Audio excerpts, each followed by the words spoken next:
Welcome to the INFOWARS Nightly News. I'm your host, Jakari Jackson. It is July 28th, 2016. Now, we have something a little different for you here tonight. We recently wrapped up our 28-hour broadcast. This was Operation Sleeping Giant. It was our fundraiser in Super Sale, and I do believe if you go to InfoWarsShop.com, you can still catch some of the tail end of those great deals. But in addition to all the specials and the things that were available to purchase, we also brought you a ton of original content. Myself, Alex Jones, Leanne McAdoo, David Knight, and the list goes on and on, all the live presenters who were there for you to present you with all the material. And we're going to have a boil down of some of that in case you did not have a chance to watch it live. We're going to have Billy Corgan of the Smashing Pumpkins, also radio host George Norrie, syndicated nationwide, and the so-called comedian who spit on Alex Jones at the RNC. All this is coming up right here on the INFOWARS Nightly News. People have to see this thing. It's laying bricks. Okay, it's a giant articulating robot arm, and it's literally laying a house out in bricks. And that got me, because I built houses, and I saw the bricklayers who worked, family businesses. These guys were multi-generational. The old man was building the bricks. The older boy was bringing the mortar. The young kid was breaking it up and mixing it. I mean, those jobs are going to be gone, yes, but there's going to be other jobs that take the place of those. And still, you're going to have people living in these houses. You're going to have this equipment that's going to have to be moved and manufactured and repaired. There's going to be other jobs out there, but if we don't have any jobs whatsoever, you know, we're just going to go back, slip into that third world status that we're going into right now. But yeah, what do you think when you see things like that of computers being able to build and print houses, literally, you know, not out of thin air, but by themselves almost? Well, technology has always made our lives easier, and there's always been a fear of technology, whether you're in a field that will end up left in the dust because of technology, or you think your field will be completely replaced by technology. That fear has always existed, I think, just in the working man and in the job world. So, but who's gonna program these robots? Who's gonna design these robots? You know, they're gonna have to be teams of people that are doing this. So, yeah, there's gonna be new jobs created. The issue that I hope we don't see is that we don't have enough people to fill those jobs. I mean, I couldn't program a robot to build a house. I don't know about you. I know people that could, but we need to push more people in that direction. What we need to do is we need to start pushing people in the direction of careers and trades and things that they can learn, that they can actually use in the future. The higher education system is so outdated for probably, I mean, 75% of college graduates probably don't really learn anything in college that they were going to use in the real world. It's just a matter of, did you study? Did you do enough to pass? Did you study this and do this and that and all that other stuff? And I think that there's a lot of people that are relating to this now. So I think the answer is, if you think that there's not going to be jobs, then go into engineering or be a doctor. These are jobs that we know we're going to need in the future. Someone's going to have to design the machines, and someone's going to have to try to repair that person's arm when the machine malfunctions and rips it off. So I think that new jobs will be created, just as jobs are destroyed by machines, which a lot of people are seeing inevitable at this point. And then, of course, you have the people on top of this who think that robots will just replace all humans at some point in time, and the human element is not even in their picture. That's what we need to avoid. Yeah, that I totally agree with you there. That is definitely something that could be scary, as a apocalypse type scenario where the Terminator robots say, we don't need humans, we're just going to turn you into batteries now.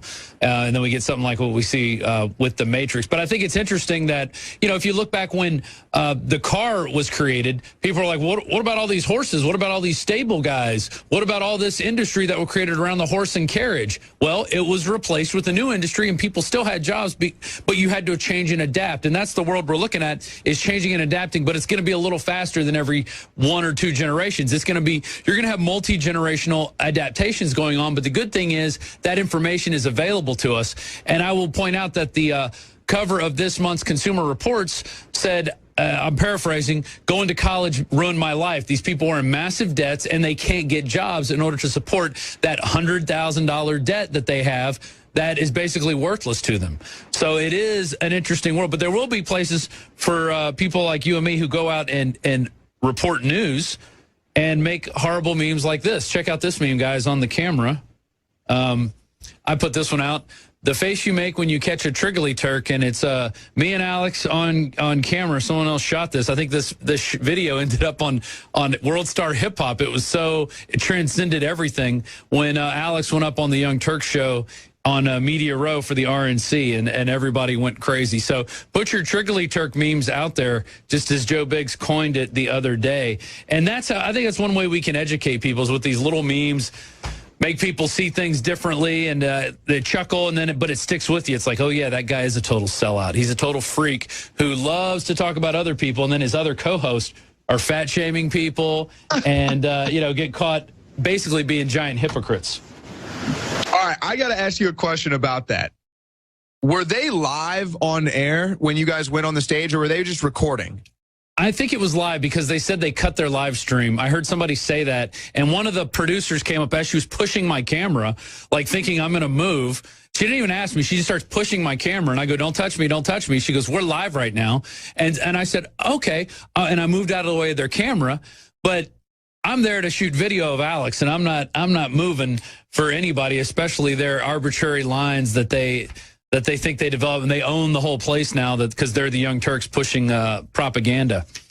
That's go ahead. Cool, because I've never, ever seen, there's never been a response in any sort of a media scrum that I can think of like that on a live set ever. I mean, that was unbelievable how they behaved. Yeah. Totally. And hey, if people out there haven't seen this, I think we have some playlists up on our channel. But if you go to, I think you talk, so the Van Jones interview that we did a 30-minute interview of Van Jones. Actually, Owen did most of the talking. He shared it on his Facebook too. Oh, he did? Yeah. Oh. Well, I find that surprising, but that was, he didn't do that bad, and I've kind of changed my opinion of Van Jones. Van Jones versus Carl the Cuck Slayer, Ultimate Street Debate, 324,000 views right there, a 31-minute debate in the hot sun. All right, and I do think you won, though, because at the end, Van Jones was so flabbergasted, he left his bag, his CNN bag, with all of his stuff. He forgot it. That's a good point. I did woozy him enough that he left his bag there. And I think, honestly, it was more of an interview. There was kind of some debate going on. But more than anything, I think what we captured was a real person. Yeah. And I still say, from watching Van Jones on TV, it's just a different guy. I can't really put my finger on it. But there were some things that Van Jones said in the street that I got him to say that he would never be allowed to say on the mainstream news, ever. Right. Especially when he was like, when I brought up the hands up, don't shoot, and he basically took a second and said, we rush to conclusions. I mean, he basically admits, yeah, we run with false narratives. I mean, that's a kind of, maybe he meant that, maybe he didn't, but that's also another way that you could look at him saying that.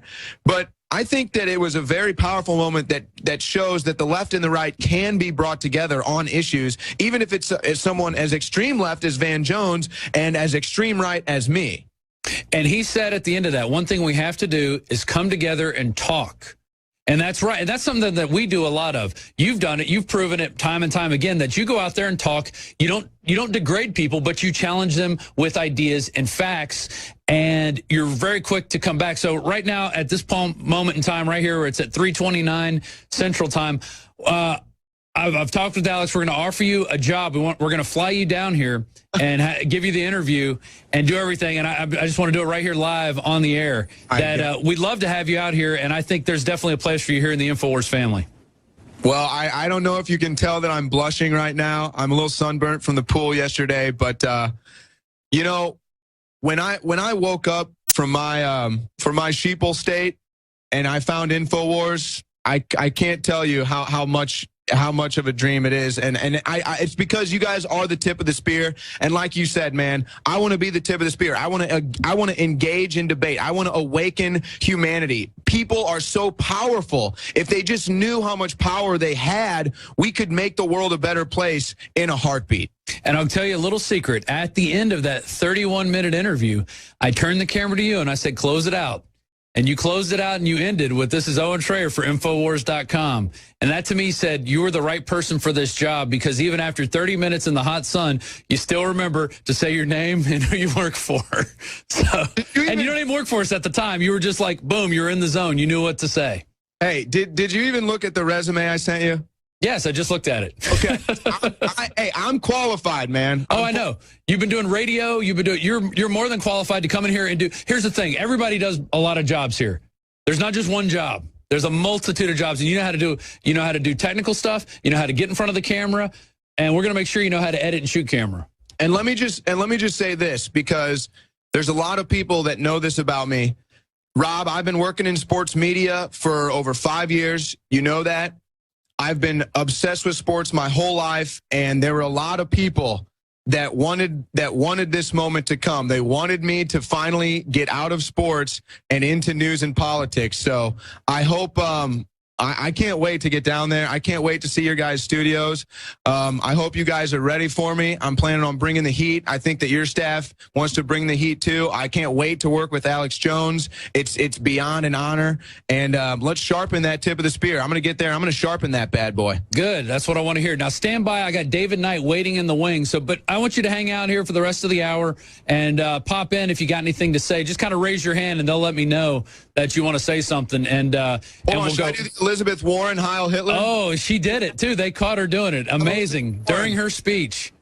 But no, you won't hear the left say anything about that. David Knight, where are you right now in Philadelphia? David Knight here at the convention center.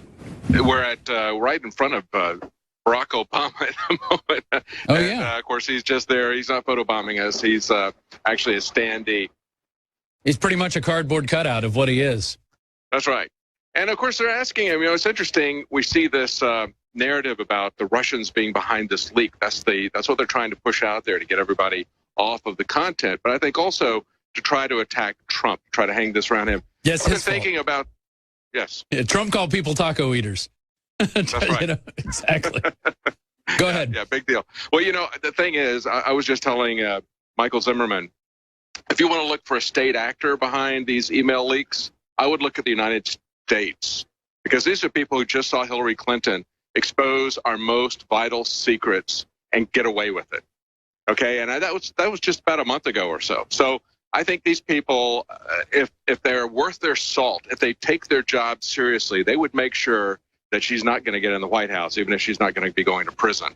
And I think if you want to know somebody if it's somebody that's outside of some independent hackers that are working with WikiLeaks, I would look at that place. But yeah, it's interesting, I think, Rob, when we look at the fact that they're putting out these conspiracy theories. And, of course, we've got conspiracy theories coming from George Will saying, hey, he doesn't want us to see his tax returns because there's probably information in there where he's working with Russian oligarchs. There's absolutely no evidence of that. And they point that out. And yet here they are floating all these unfounded conspiracy theories. They've always said, hey, you guys are conspiracy theorists when we question their official narrative. But here they are putting out a positive narrative for which they have absolutely no proof and trying to use that to get everybody diverted. I think we ought to call this Watergate 2.0. They've got their plumbers now who are working on trying to control this leak, who are trying to control the damage. And it is very much like Watergate, if you remember. This is a torrent flood of lies. This is torrent floodgate 2.0. This isn't even water. This isn't a trickle. Yeah. This is ridiculous what she's done on so many levels. Massive. It's massive, but I think the parallels going back to Watergate are the fact that you had somebody who was running. I mean, here was Nixon. He was running for re-election. He was in a very strong position, and yet he was so paranoid, so grasping for power, that he would break into these other places and then create this massive cover-up to try to cover up what he did and so forth and so on.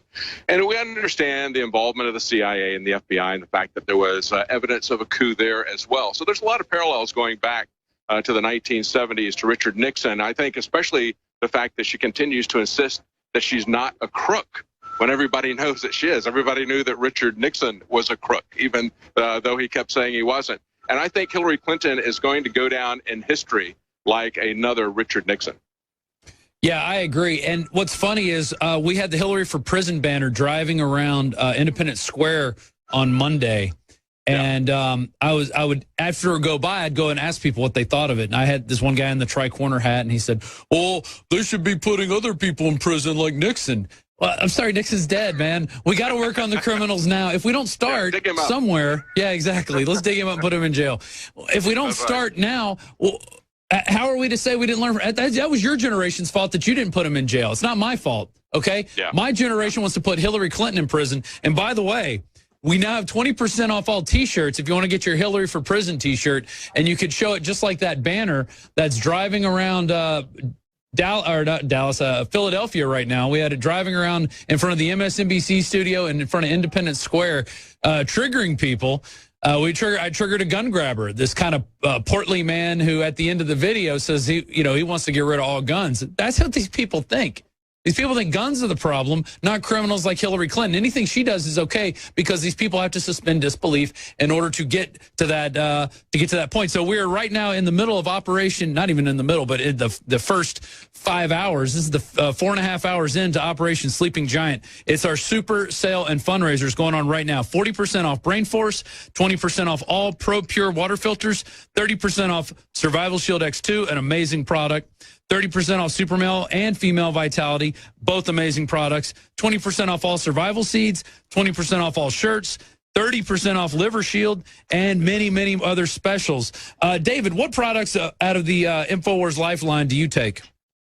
My favorite is Brain Force. I call it Brain Focus because it really does help me to focus. That's one of the products. I take a lot of products because I look at the back of them, and even if I don't feel something, I understand what these ingredients are about. I understand how they're going to affect my health for the better. Just like I don't feel anything when I take vitamin C, but I know I need to take vitamin C. But some of them, like Brain Force, I definitely can tell it focuses me. Unlike coffee, it doesn't make me jittery. But it's one of the products that I feel something immediately. So I would say that's my favorite supplement.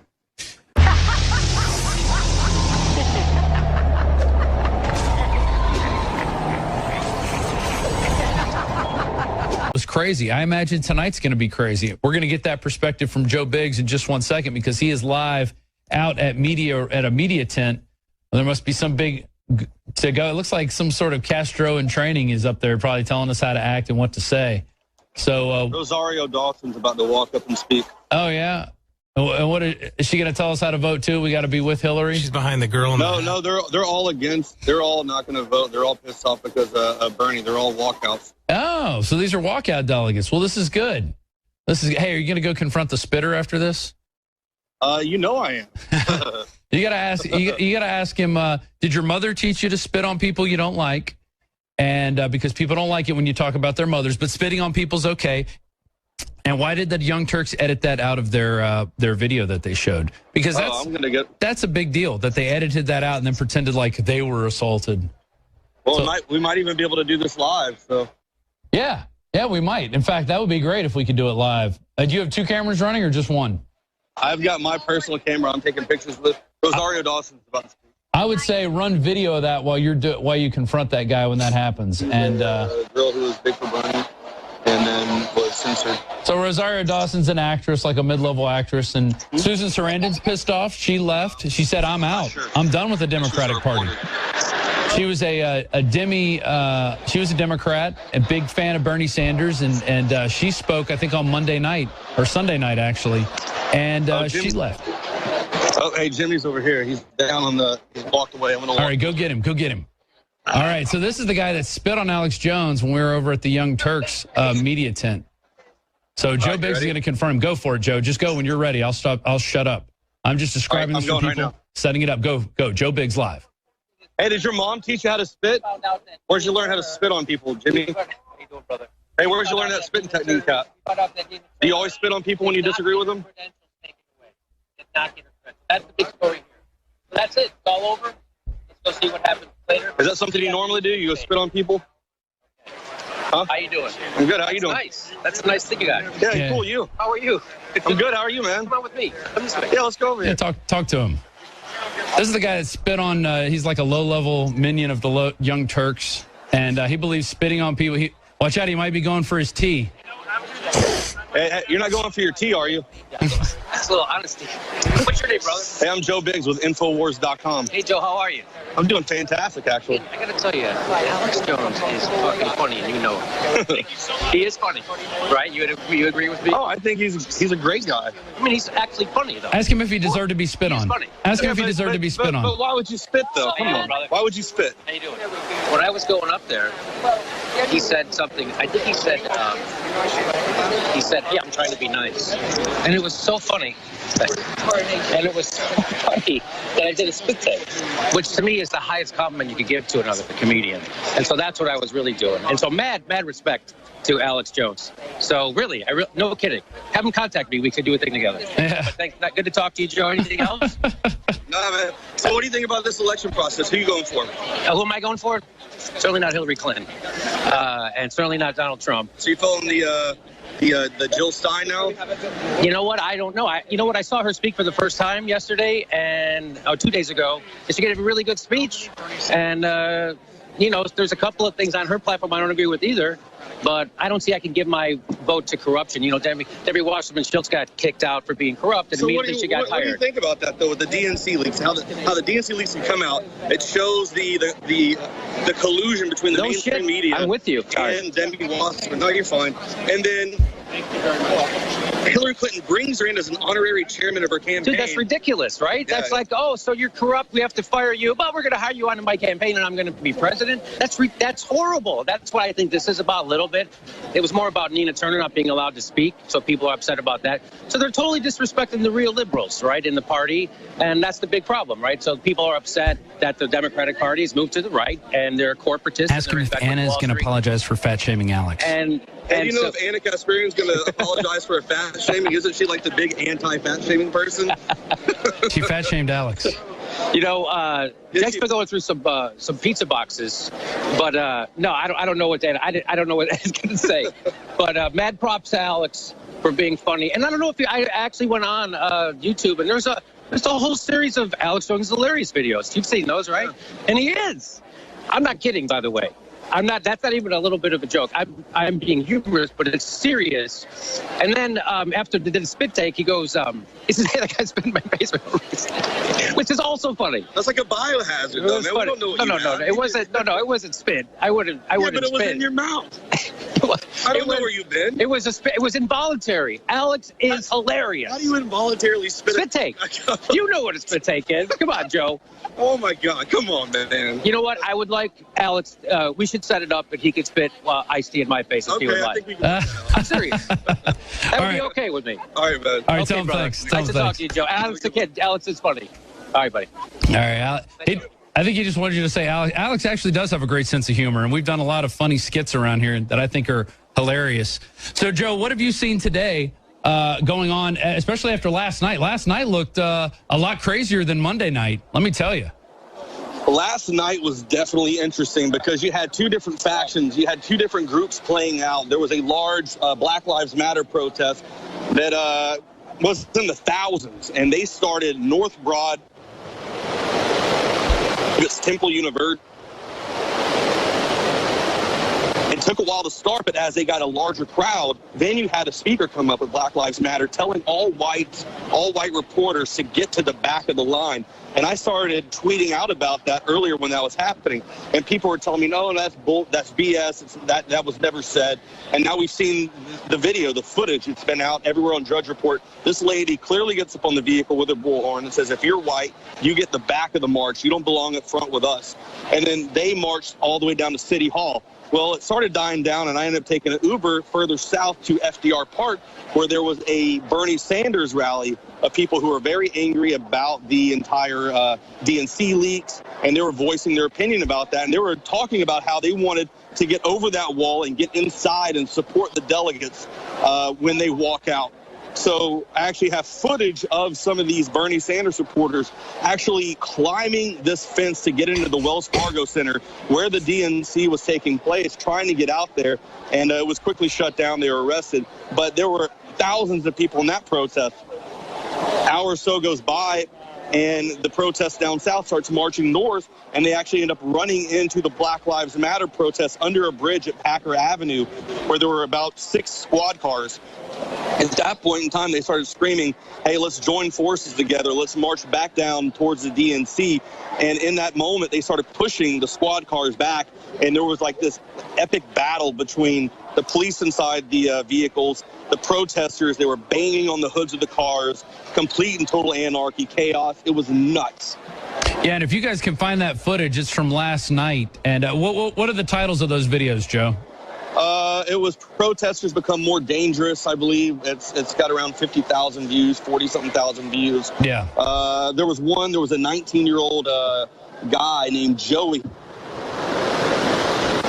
was running around talking to the leftists about globalism and how that's a huge danger and how they need to be aware of globalism and what it is and what they can do to look for it and how they can combat it. And that was his entire thing. He told his mom, hey, this means something to me. I'm going out here with the protesters. I'll be fine. You know, his main goal was to get on InfoWars and talk about his message that he was teaching to the left, to let them understand that, you know, maybe the Bernie Sanders supporters and the Trump supporters have a little bit more in common than they think. Yeah, I definitely agree, especially Bernie supporters. Donald Trump is not part of the political establishment that we see that has been running the show for the last 30, 40 years. That paradigm is changing, and it's changing because of the internet, and people are starting to get real to what's happening. They're not getting their news from mainstream media anymore. That's dying. Mainstream media is being watched by people who are 60 and over, and that's it. Nobody else gets their news from mainstream media. They don't care. Your grandmother gets her news from Rachel Maddow tells all. Rachel Maddow tells all. I know. Sometimes it's hard. It's hard to go over there, but we love our Grammy. I'm still curious whether or not Rachel Maddow and Chris Hayes are two people or the one and the same, and they just decide to change. I think they changed glasses. Well, no, they change glasses and Rachel shaves before they go. It's a gender. Maybe it's like a gender identification, the confusion issue where one day they're a guy, one day they're a girl. They don't know. They're really confused still about it. I don't know. George Norrie is somebody, because I later was told this by Clear Channel executives. He probably doesn't want me telling the story, or he can tell me it's inaccurate, but I was told this by some high-level folks that later left the company just a few years ago. He put his job on the line in 2003. He had a top-rated show. He'd won TV, his highest credits, Emmys, 3 of them or 4 of them. He'd been, of course, a naval officer and just done a lot of other amazing things. And he was being, taken over the show and took it from 500 stations over 600 to be the 2nd largest syndicated show in the world. And that's on at night, so it beats the daytime shows. I want to talk about his courage, though, as a trailblazer. He took the show from 80% UFOs, which is interesting, to like 80% New World Order, world governments, vaccinations are dangerous. And he put his job on the line. And I happen to know for a fact that, I don't think I've ever been told in this story, but when he finally set me up for the show, we had record ratings. It was on national TV the next day that they had me on. C-SPAN, CNN reported on. They were very scared of it. That, there were people telling me, look, they're wanting George to fail. Some people, they're doing this, and they think that this is how they're going to bring him down after he'd only been doing the show a year and a half and had taken it to the highest ratings ever. And they had a replacement host ready, and George Norrie said, I'm putting Alex Jones on the air. And you know what? It's the chain reaction that led to so much of this. And then Matt Drudge, a whole other level, drudgereport.com. And look, it's not about thanking people that helped me. They were patriots a decade ago or more when no one would talk about this. You'd get audited, you'd get arrested, you'd get beat up. I used to get audited and beat up in parking lots for this stuff. And so, George, I love you, brother, and it's always good seeing you, and I hate to kiss your butt, but people need to know how amazing you are. It's not just Donald Trump today or Ron Paul or any of these people or Nigel Farage. You went through a lot. Now, I know part of this story, but over the years, I got the full story from different levels. Were you threatened like I was before I came on? I was never threatened, Alex, directly. It always came to me by word of mouth from other people. And, they kept dodging the bullet. We were never able to hone down and find out exactly who are they, what are they. But they kept coming at me in different ways. But, we kept fighting, and we did exactly what you said. We took a show that was successful and popular that would not have continued in this society today had I not made the changes that I had to You make. are a total visionary. Had to do it. Well, George, anything I can ever do for you, I mean, I want you to know how much I admire you in this world of cowards. You are such a frickin' man. Well, you already do, my friend. You've been very helpful to my family, and you're one heck of a guy, and we think the world of you. And I'm telling you, the best thing I ever did in this show was sticking my neck out, putting Alex Jones on our radio show, because we proved to the people that there's more to what's going on in this life than just strange and unusual things. And you care so much. I'm going to go further because, George, you're holding back here, okay, but I know everything. You helped get me on XM and Sirius. Well, your ability got you on. No, I know, but you met with the presidents and the people and jumped through the hoops. Even though the Clear Channel never put other people's shows on, they did that because there were some patriots there. So I just want to commend you, man. Look, George, I know everything you did, and I appreciate you. That's okay, my friend. Now, how many hours are you into this operation here? Well, I mean, we're doing 28, but I've only done 4 so far, and I'm back for a few hours, and I'm back in the morning and back in the afternoon. We're trying to fundraise, in this crazy economy, trying to build and fight, where we've got 40% specials on Brain Force and a lot of other specials, 40% off on storable foods and 20% off on water filters and stuff like that. But tell me about your view of Donald Trump, the world events, the crossroads, the Democratic Party, the emails. I mean, what's front and center? What's coming up on Coast to Coast AM tonight at midnight Central? It's 10 p.m. Pacific. We've got lots going on coast to coast tonight, but we start with our round robin of the world events, Alex. I've got a correspondent at the at the Democratic National Convention in Philadelphia. We've got people all over the place commenting. Dr. John Curtis, Howard Bloom, our experts on the primaries are going to be talking and giving reaction, as they have during the Republican convention last week. And then we'll go into our typical coast-to-coast shows. We'll have some fun. We're going to talk about metaphysical things. But I got to tell you, this is the strangest election year for the presidency I have ever seen, ever witnessed in my life. And we don't endorse on Coast to Coast. I try not to do that. I want to bring out all the views, let people make up their own minds who they want. I'll bring out people who are for Trump and against Trump. I'll bring out people who are for Hillary and against Hillary. Sure, but I can tell overall you're a libertarian. You're for Trump. I'm a libertarian generally. I go right down the middle of the road, and I call it the way I see it. I mean, people were talking about me running for the presidency. I would have offered the VP slot to Condoleezza Rice, and the cabinet would have been made up of libertarians, Democrats, and Republicans. Sure, big the best people. I want the best people. But the party bosses don't want unification. In your gut, George Norrie, coasttocoastam.com, who's going to win this election? I think it's Trump. Well, you're asking me that today, so I will tell you my feelings based on today. I will preface it by saying that events can change at any moment, Alex, like the wind, as we lead up to November 8th. But if people went into the voting booth today, I think that Donald Trump would be our next president.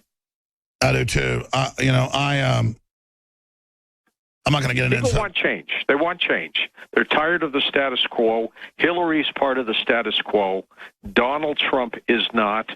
Like him or not, for his abilities, what he's done, people just want to change. And they're prepared to give this to a guy who's a non-politician. So, again, if the election were held today, I think Donald would win. He would probably win by 5 points, which is pretty good. I agree with you, and I think it's a lot higher than that. There's a lot of closeted folks that are scared to say they're for Trump. Once they're in a booth, an election booth, without any eyes or ears looking at them, we'll see what happens. However, don't forget black box voting. These electronic voting machines, we got to get Bev Harris back on our shows. I agree. To talk about the possibility of these elections. Well, let me give you the big scoop, because I'd literally dropped my phone in the sink when you were trying to get me on. Was at the RNC last week. I'd love to come on any time. Roger Stone's been on, but on me. It's good how I didn't. You guys broken for a day and a half. But seriously, I never miss your show. Gosh, that's 60 million listeners. George, looking at this, I've talked to Trump people, talked to Roger Stone, and I know you've had on. Trump thinks they're going to try to steal it, and he's making preparations. He's going to fight it. What happens if they try to steal it? Like in California, where Hillary people met with AP and the superdelegates and decided who would win the day before and just ignored the votes. I mean, that's even in the news. This is very, very brazen of them. What do you think is happening? If they try to steal it, it will be a disaster of biblical proportions, because Donald Trump is not the kind of guy to sit back and get beaten and get slapped around. And there is incredible suspicions about these voting machines and how they're done. And we're going to monitor that. We're going to have Bev Harris on way before November 8th. We're going to talk about what she thinks is being done, how it can be stopped, how we can prevent anybody from tampering and tinkering around with our results. And the reason I like her is she's a hardcore liberal and Democrat, but when Democrats steal, she says it. When Republicans steal, she says it. Exactly. She's very fair at what she does. Now, let's expand on that, George, because a lot of people won't stick their necks out. That's why I went back to the fact that, you put me on the air and the rest of it. And I was later told by executives, yeah, I mean, everybody knew your show would have a lot of ratings. We were scared to put it on XM, but George Norrie said you ought to do it. He's a good guy. Why don't more people, I guess it's happening now, but why don't people stick their necks out? Don't they get that's what life's all about, not being a coward? A lot of people like to putt to the green, right? Or as they say in golf, they take the easy approach. I'm the kind of guy, you're the kind of guy that want to smack that ball over a lake to see if we can get on the green in 2.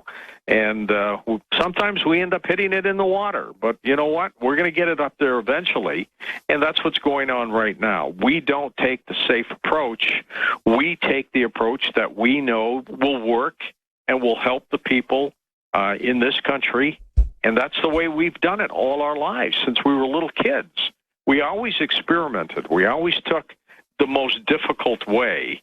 And you know what? As Robert Frost wrote in his poem, A Road Not Taken, 2 roads diverged in a yellow wood. Alex, you and I have gone down that other road that a lot of people don't go down, and I'm glad we did. God almighty. I find all the coolest people on that road, George. I have been totally blessed to get to meet one of my idols, somebody who totally touched my soul as a young person growing up. Me too. It makes me cry. I went to see his 90s. Concert and I just was sobbing, and I was like, oh my God, teenage me is dying right now. Right. But he is very spiritually awake, and so I can kind of text him here and then. We've been able to sort of develop a friendship. Oh, that's great. And so after the world is literally on fire, and so I can call him up or text him and say, how do I stay in this God space? And he can offer totally spiritual insight that's quite refreshing. And we've actually got him on the phone now. Cool. Mr. Corgan, are you there? I am here.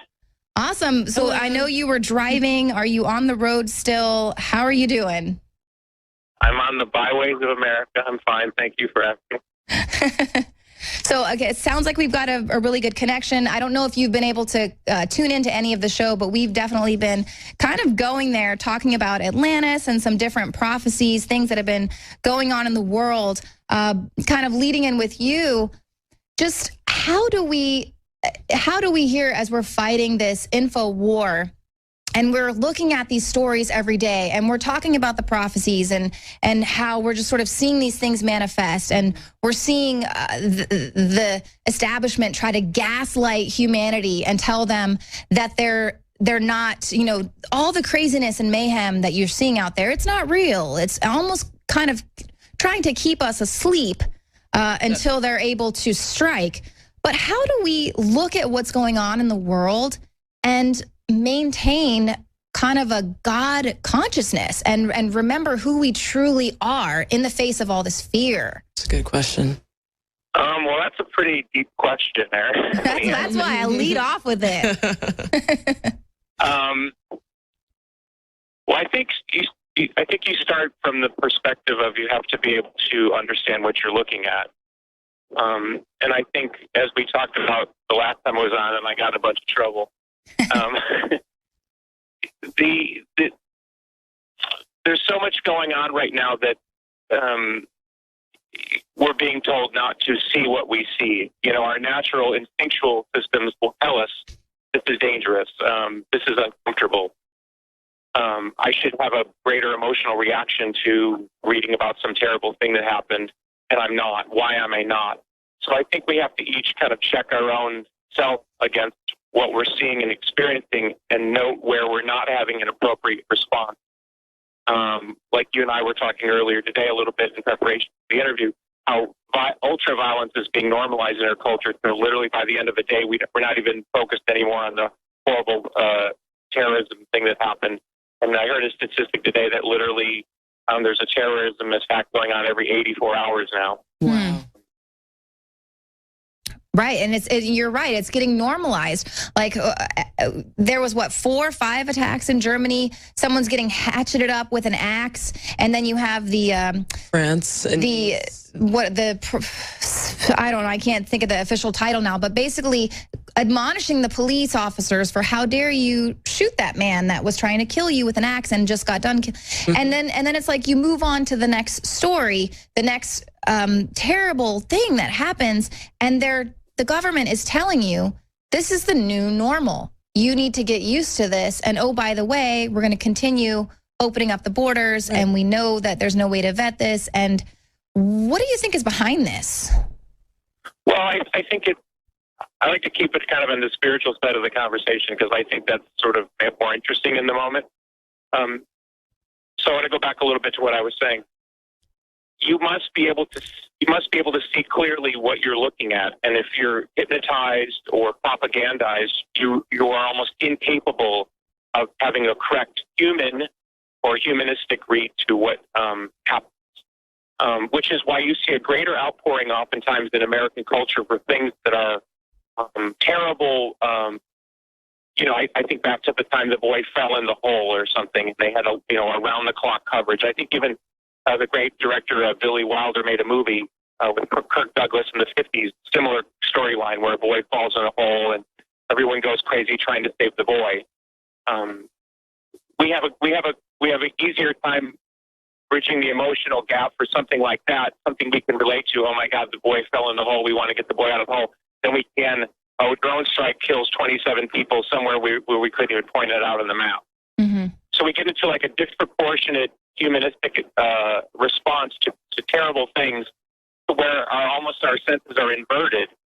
So when you ask how do you approach these problems, or how do you stay positive, if you actually can't identify what you're looking at with clarity, then you actually cannot have an appropriate response or an appropriate solution because you haven't identified what the problem actually is.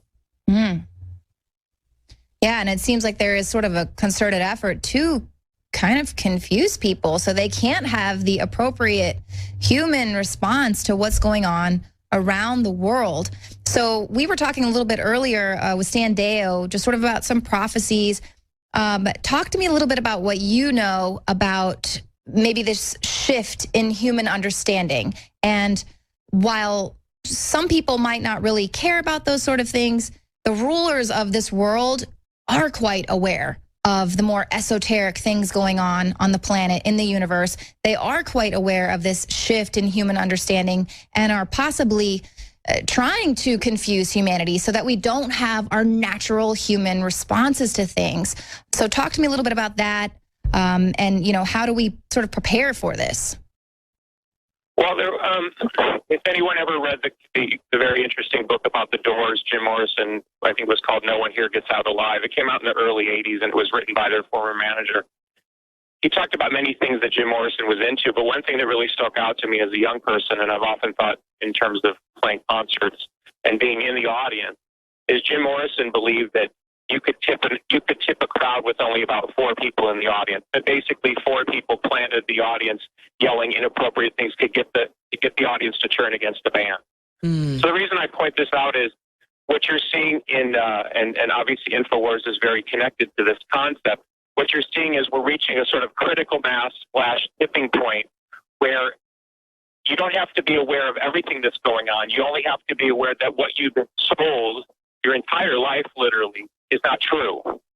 And as the human system in response starts to kick in and say, wait a second, I've been deluded, or this doesn't feel right, and you start actually opening your eyes, for lack of a better symbol, and recognizing that what you're looking at isn't real, then you start having you start almost going into a fight or flight response, because that is the natural response. Oh my God, what I'm looking at is actually not real. And as you open yourself awareness wise, however you want to go at it, you begin to go into kind of a response that is in your system. It's designed to fight or flight.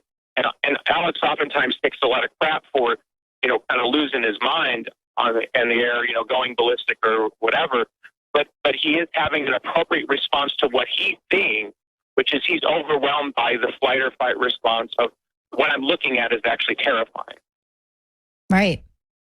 And I know that he's had a really awesome rant about that. He's like, you should be afraid. You should be angry. This is crazy. I mean, this is what I'm looking at the DNC and watching it, and just they're basically doing the exact opposite of what they're telling you they're doing on the stage. And it's maddening, almost to the point where the gaslighting is working on me.